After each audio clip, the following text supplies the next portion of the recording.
Hello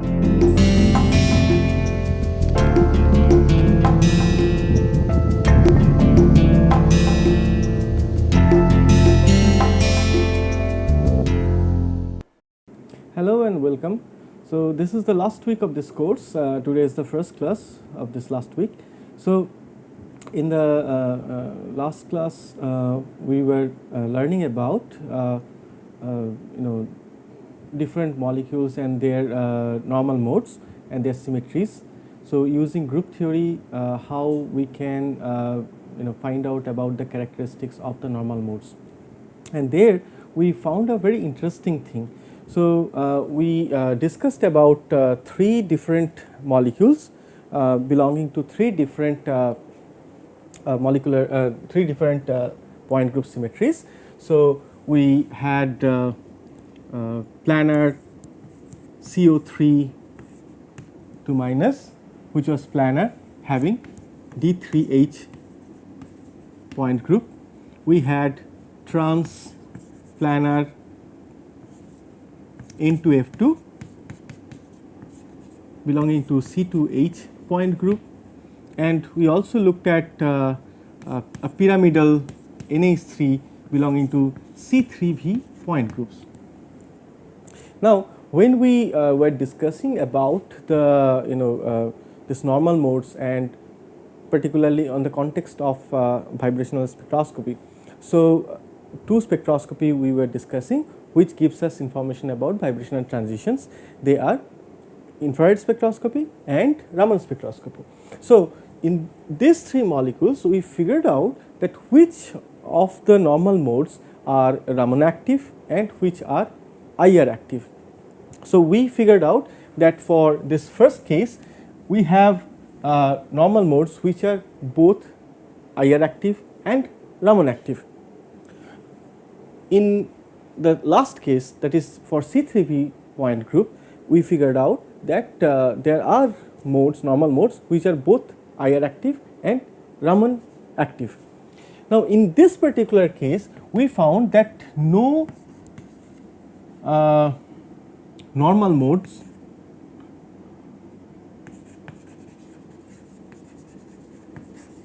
that is both IR active and Raman active. Fine. So if we look at some other molecules, for example, SF6, we will also see the same behavior as we see in case of trans into F2, which is a transplanar configuration. Now, the common between this particular molecule or this point group or the point group to which SF6 belongs to, or say for example benzene belongs to, all of them are centrosymmetric. Okay. So centrosymmetric means all of them has inversion center, while all the other type of molecule that we discussed, they do not have center of inversion. So from our experience so far, in last two classes, we see the molecules which has the center of inversion behave completely differently compared to any other molecule which are devoid of center of inversion. So is it a general rule that for centrosymmetric molecule no Raman active mode will be infrared active and vice versa, while for other type of molecules having no inversion center, no such rule will be applicable? So is it a general rule or not? Let's figure that out. So let's take in general. So is centrosymmetric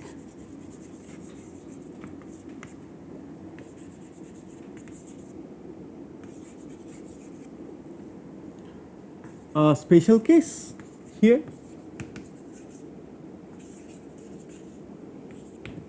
in this context? So let's figure out. So for showing IR spectra for any normal mode, the normal mode should transform as the irreducible representations for which any one of the Cartesian coordinate forms a basis of. So, for any mode to show infrared activity,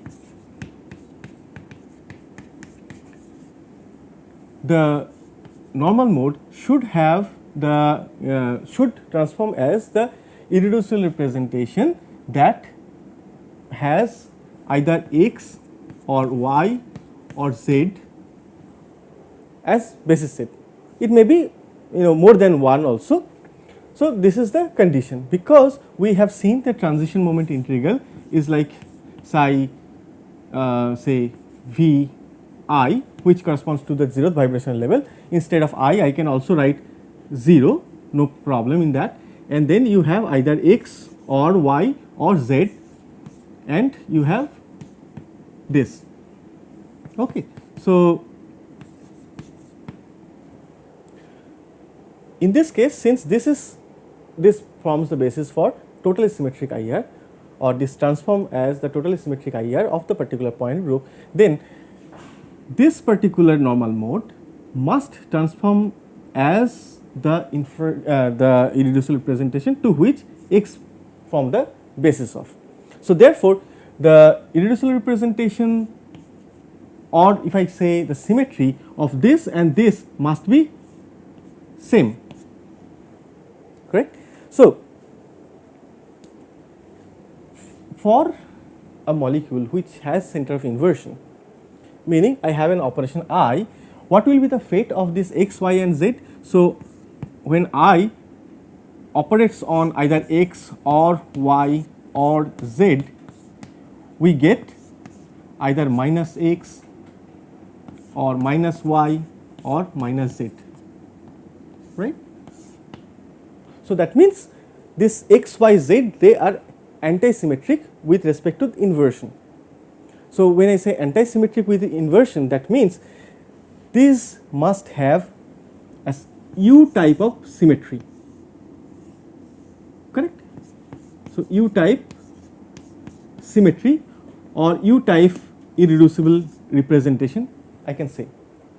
So, it will belong to something like AU or BU or EU, that kind of symmetry. Therefore, in order to show IR activity, this normal mode also belong to U type of irreducible representation, correct. So, in general, for a molecule having center of symmetry, if I want to if one particular normal mode has to be observed, transition for a normal mode has to be observed using infrared spectroscopy, then that particular normal mode must be of U symmetry. Perfect. Now, let us look at what happens in case of Raman spectroscopy. So, for showing Raman scattering,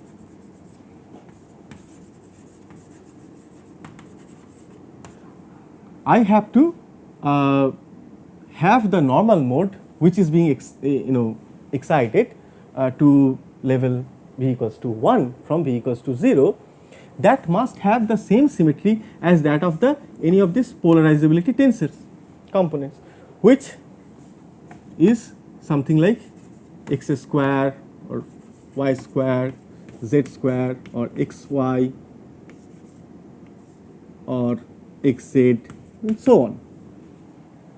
Now, if I consider again a centrosymmetric molecule, so if I operate I on any of these binary functions, so say xz, so both x and z, they will be inverted, but overall it will give me back the same thing.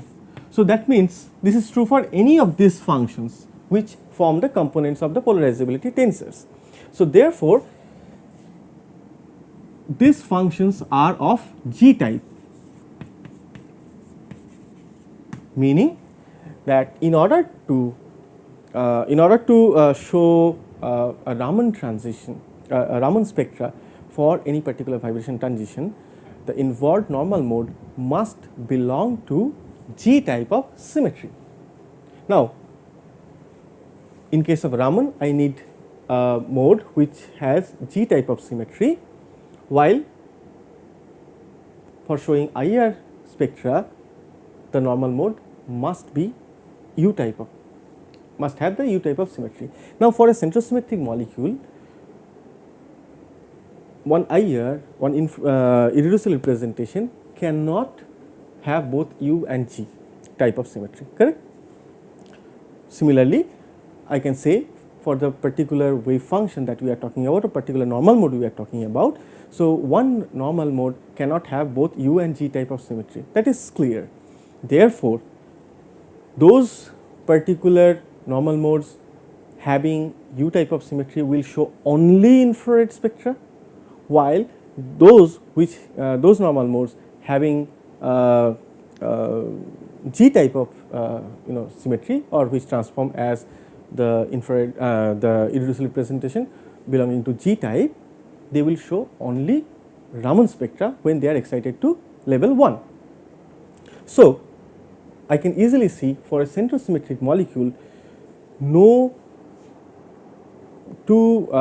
normal mode can have a transition which is possible to be seen both in IR spectroscopy as well as Raman spectroscopy.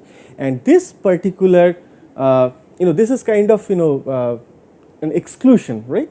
So, this particular thing is called mutual exclusion. So, rule of mutual exclusion. So, many of you must have heard about this rule of mutual exclusion, but here is actually the real logic behind this particular rule of mutual exclusion. Now, you just think about any other molecule where you do not have the inversion symmetry. What happens in that case? In that case, you do not have this U type or G type irreducible representation present, right? So, there this situation does not arise at all, because you do not have inversion symmetry in those cases. So, this formation of having this XYZ coordinates as anti-symmetric with respect to inversion, this at all does not occur. So, therefore, I do not have to think about having such exclusion. So, this kind of mutual exclusion is possible only in case of centrosymmetric molecule. So, this is indeed a special case. All right. So, in vibrational spectroscopy part, we will limit ourselves up to this point. One can try to look at some more advanced topics, like we have been restricting ourselves to the study of fundamental transitions, but one can look at various other things like overtone transitions, their corresponding selection rules or combination bands, and one particular interesting things that is extremely important in case of vibrational spectroscopy, which is known as Fermi resonance. But we will not go through these topics in this particular lecture series. But if anyone is interested in that those topics in advanced level, so a standard textbook like what we suggested at the beginning of this course, they have this topic discussed very well. So, one can go through this one. So, now we will move on to the application of group theory in other type of spectroscopies. So, mostly we will deal with the electronic spectroscopy. So, while discussing about vibrational level, what we were discussing? We were discussing about the particular particular type of motion, like known as normal mode of vibration, and each normal modes for any given molecule, they will constitute a particular state, and these states are the vibrational states. So, if I talk about this molecular oscillation, so this V is equal to 0, V is equal to 1, V is equal to 2, and so on, they will be contained in a so-called potential well, right. So, if we restrict ourselves to simple harmonic oscillator, then these are different vibrational level. So, you can keep on going up, right. And we were discussing about how will be the nature of this particular type of motion for one particular normal mode, and what will be the symmetry, and then finding how I can talk about the allowedness or disallowedness of one transition between this level, right. So, we were dealing with this vibrational transitions, and we dealt with two spectroscopic technique. One is by using the infrared light as such, and another one was to excite the molecule to some place which we call generally a virtual state, where there is no real state, and which comes back to one of these vibrational level. So, we have a probe for the gap between two vibrational levels. So, that was about vibrational spectroscopy. Now, this about the simple harmonic oscillator, but in real life you have a potential well which is depicted by something like Morse potential, and you have the vibrational levels here also, and so on, right. Now, this each well, it constitute the electronic state of a molecule, right. So, these individual things are vibrational states, and this well gives you the electronic state. So, you can easily figure out that one electronic state contains both vibrational and obviously the rotational levels. So, rotational levels will be in between. So, if we have a situation when this is my ground electronic state and there are some other electronic state at higher energy which also has their own vibrational levels, then I can think about taking a molecule here from here to this upper electronic state by giving some form of energy, preferably light, and this transition is called electronic transition. So, suppose this is my ground electronic state and this is my excited electronic state. So, a transition from here to here will definitely involve the transition of transition between different rotational and vibrational states within the electronic states. Now, in general, when we look at ensemble level spectra involving the transition between two electronic states, this rotational fine rotational transitions are blurred. Even in most of the cases, vibrational lines also will be blurred, but within a limit of temperature, that is, if you cool down the system quite a bit, then I can see the vibrational lines and even some cases rotational lines as well. Now, in our discussion, we will not worry about the rotational level here or rotational transitions. Vibrational transitions we have looked at already. Their selection rules also we have looked at, but in the context of electronic transition, where the vibrational transition is also involved, we will look at the vibrations in a bit different way. So, what are the things that we should look at when I try to deal with an electronic transition?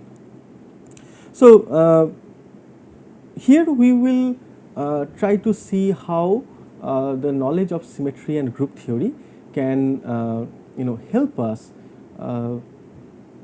getting an idea about the selection rules of the electronic transition, the transition moments, the band intensities.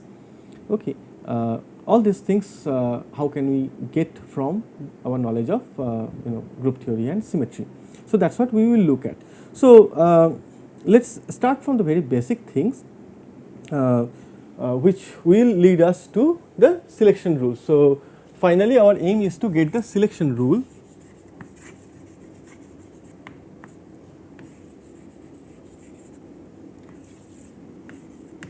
for transition moment, for the band intensities, and also we will learn about something called Franck-Condon principle. All right. So, like here I showed one arrow, right, from one vibrational state in the ground electronic state to the upper one of the vibrational states of the upper electronic state. Now, can I draw the arrow just like that, or there is certain rules? Okay. So, those things we will learn, and we will also see how we can use this group theory to get information about those aspects. So, in general, the probability of any electronic transition is proportional to the square of the transition moment integral, right. So, if I say the transition moment integral as, say, any electronic state overall, if I am thinking about, and say I write psi prime for the excited state and psi as the ground electronic state, then this is my transition moment, right?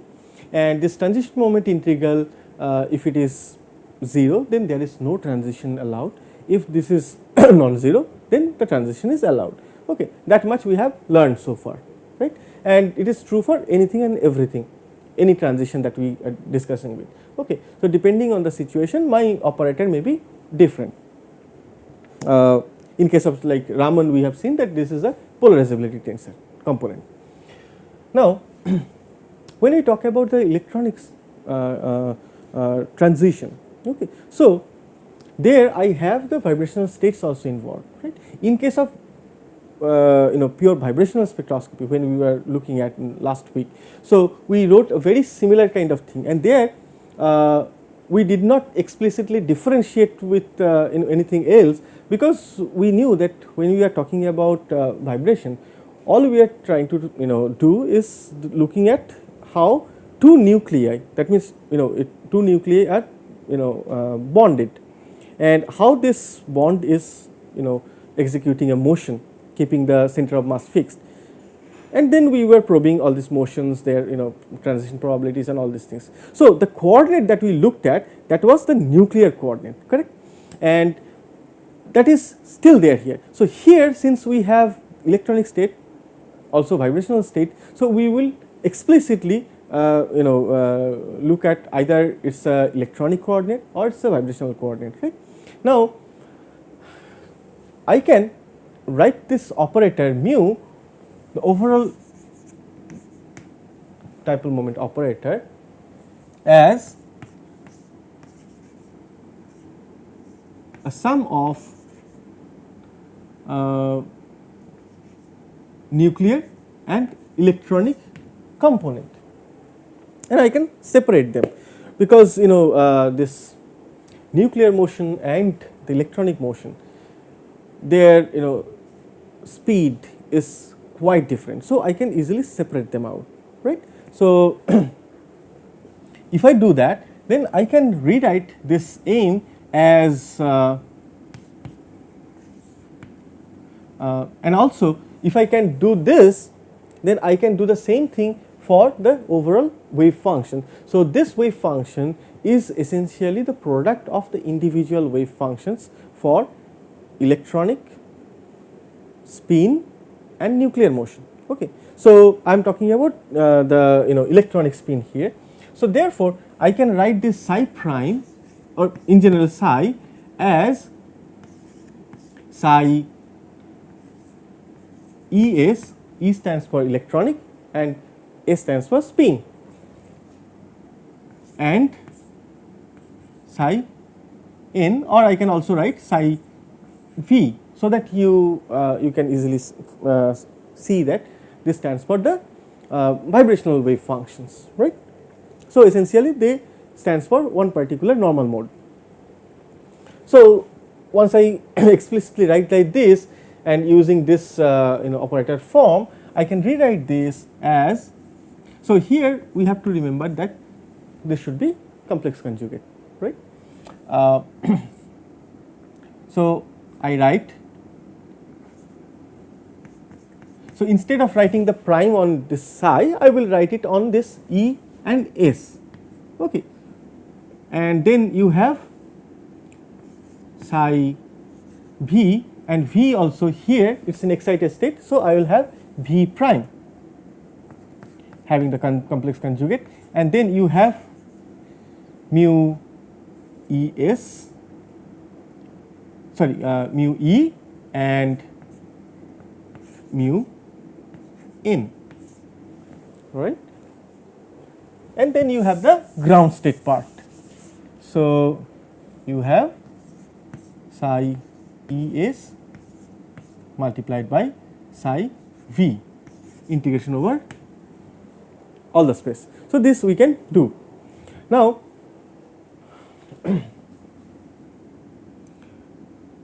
we can separate these integrals. So let's start from here. So I can have psi E prime S prime psi V prime, and I can have it over mu E, and you have the left over part, that mu E S mu V d tau plus the other integral using this mu n coordinate, right. So I have the same thing, mu E prime S prime, sorry, psi E prime S prime psi V prime, and then I have this mu n and the ground state part.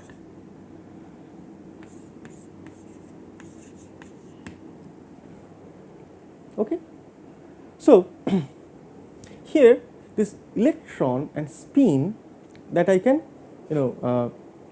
this electronic motion and vibrational motion, I can decouple them, because one depends on the electronic coordinate, so, and the other one, the vibration, which depends on nuclear coordinate, has nothing to do with this mu E operator. So I can have this integral, that is nu V prime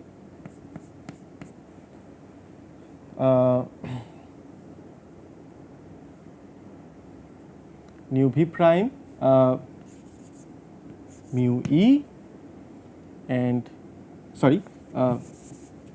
nu psi V d tau multiplied by the rest of the part, that is E prime S prime over mu E psi E S d tau, plus here also similarly I have this psi E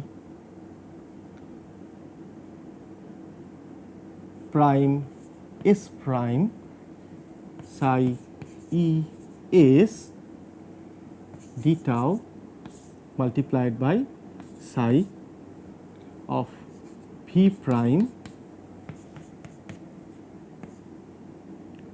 mu n psi V d tau. So I have total 4 integrals here, right. So here if I look at this part is equal to 0, right. Why is it so? Because this psi Es or psi E prime S prime, they are the wave function for the electronic states, right, and these wave functions should be orthogonal to each other. Okay. So they are normalized as well as orthogonal. So this particular integral of two orthogonal functions will give me 0. So, therefore, this part is completely 0. So, I am left with only this part. So, here you look at this particular quantity, which gives me the this is an overlap integral of two wave functions, two vibrational wave functions, right. So, now one can ask that, okay, I have this particular integral having a value 0 because of the orthogonality, then why not this case? This also should be 0. But actually there, I mean, it need not be 0. Why? Because I am having a transition between two vibrational levels, right, from here to somewhere, but these vibrational levels, they belong to two different electronic states. Therefore, it is not necessary that these psi v and psi v prime will be orthogonal, right. So, therefore, that not necessarily 0. So, this term survives. So, therefore, I have my overall M equals to this part, that is psi v prime psi v d tau multiplied by psi e prime s prime mu electronic psi e s d tau. And this particular part that we were just talking about, this is known as Franck-Condon factor.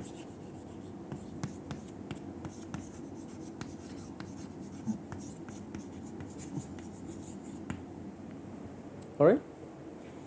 So, I can take this product of integral, which is now my transition moment integral, and we can split them even further. So, this electronic part and the spin part, that I can split further. So, therefore, what I can write is as a two different integral. So, maybe I will write here. So, at last, when I consider electronic motion and the spin part separately, then I have psi v prime. At some places we miss this complex conjugate part, but you should correct it. D tau multiplied by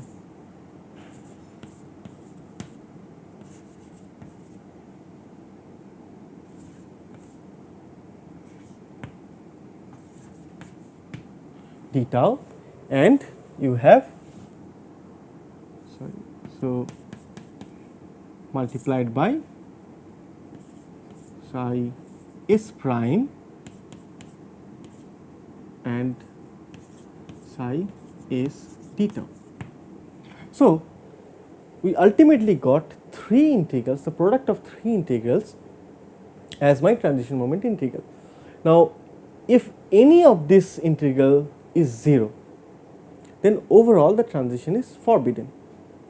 That I can say at this moment, right. Now, this is a Franck-Condon factor that decides that from which vibrational state of the ground electronic state to which vibrational level of the excited state the electron will make the transition. This part is the electronic transition purely, and this is the spin transition. Now, this particular integral is the basis of spin selection rule. So, this particular part is the basis of spin selection rule.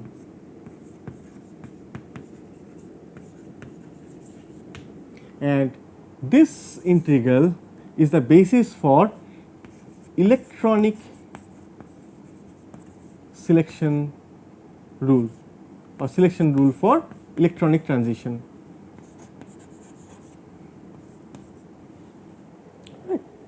So, This is the most general form, but the specific selection rules which will born out of this general form when we use the group theoretical knowledge and expand this a little further. So that we will do in the following classes. Thank you very much for your attention.